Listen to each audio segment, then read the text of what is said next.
All right, so I got in this morning. Well, so last night I put the Ecstasy in the rack. I came in today on fresh ears and worked on it, dialed it in, got it a lot better than last night. Yeah, I got channel 2 so much clearer. I was kind of looking at, like, I was reading a little bit on the manual, and I also, Dan Huff he said, here's a photo of my settings. So, but I kind of kept, I kept kind of what I had, a lot of it, but some of it, when I was doing it, I realized I liked the bright switches kind of off a lot, and it better to just, if I want more top end, to turn up the treble. I just kind of like the way that sounded better.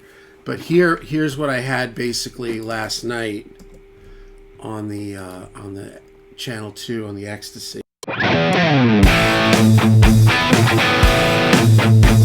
then here's what I got now.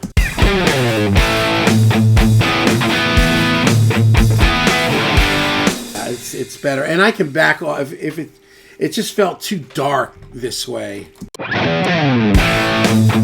Yeah. So here's what I got now.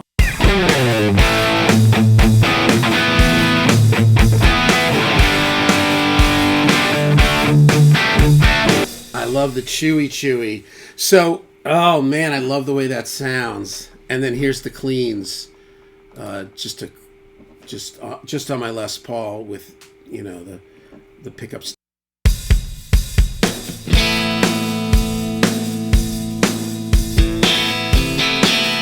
This is money. Now, there's also the structure on that, so you can get that mid gain and more crunch out of that clean. These are just two sounds just for reference for me to get started. So I'm very happy with this. This is very versatile. This and the matchless. Now, what I've got on here is this 800. It's a reissue 800. And then I've got also my 77 JMP. So my reissue 800 is 100 watts. That's what's in the rack. My reissue, or my vintage 77 JMP, is 50.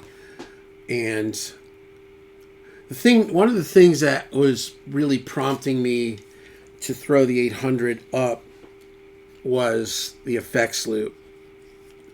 But now, I think I'm going to be using more plugins. Like, I don't need it. Because I've got an effects loop and everything else. I've got an effects loop in the Bogner, in the matchless, and in the rectifier. So basically, these are two very similar things, but they kind of don't sound quite the same. I just want to see what you guys think and try to, put prejudice or nostalgia behind you and just listen to it. So one is a 100 watt reissue 800. The other one is a 77 50 watt JMP. So we'll start here with it was very weird to record the 800 after working all on the Ecstasy. It was so strange. Like, I don't know what it was about something in the top end. Just sounded so, you go between one and the other. Then if you go the other way, it's the other one's strange, because we're creatures of habit. But here's the 800.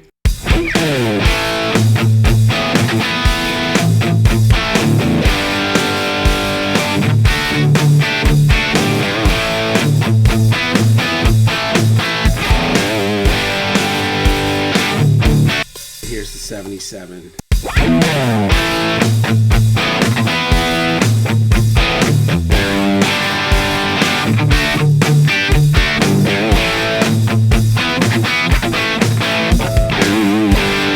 Yeah, 77 is more pure sounding to me. 800.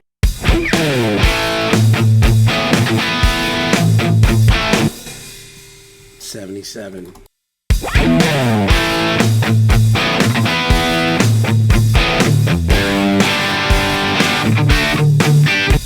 And now having this Ecstasy kind of scratches a little bit of that, not modded Marshall thing, but like a little bit more revved up sounding amp, which was what I was, I was trying to get this thing going with the 800, but It is stock, and I would not mod it because it's really a great amp. It's like brand new. It looks brand new. It's 2004. It was Zach Wish's.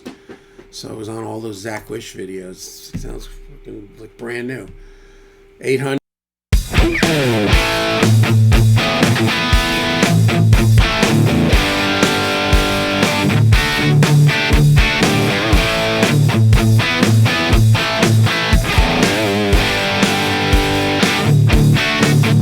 $77.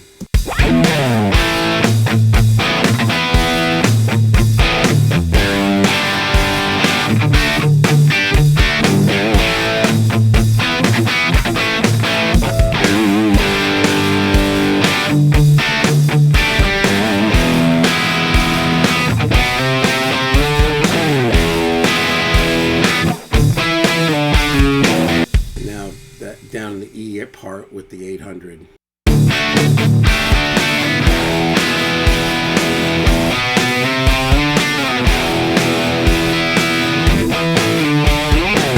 $77.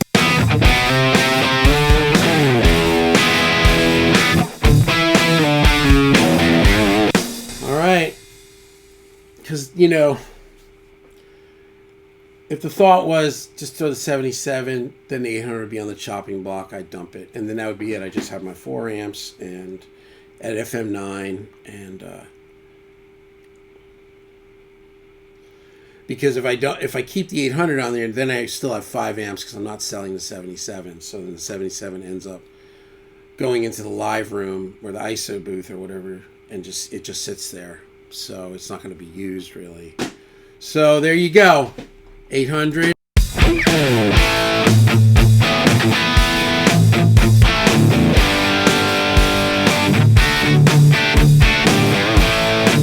'77 JMP.